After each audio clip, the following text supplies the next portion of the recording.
Hello guys, welcome to TechReFiner. Today we are going to see about the HTML color picker and how to use it and how we can give a default value to it. Pick your favorite color. For the best practice, you should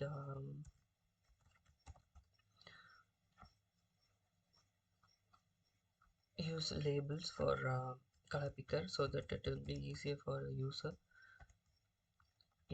to identify this is a color picker. So for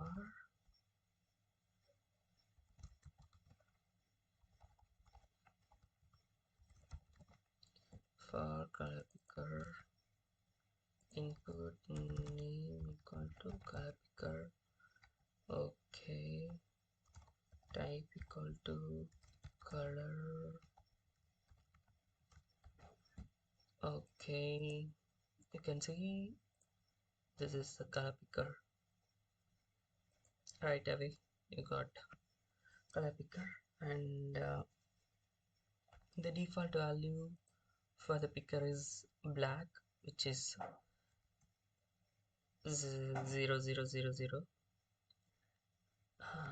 which is value equal to 0000. This is the default value. So even you take this out, you cannot see any difference because that is the default one. And you can change this with 6 characters hexadecimal, including as the it will be 7 characters, 7 hexadecimals. So if you want a red, to do it like this. So this is the default value, and this is for changing it to color picker. And for the label, corresponding label, so whenever user clicks on that label, this will directly triggers this input. So that is it guys. Okay, thank you for watching, and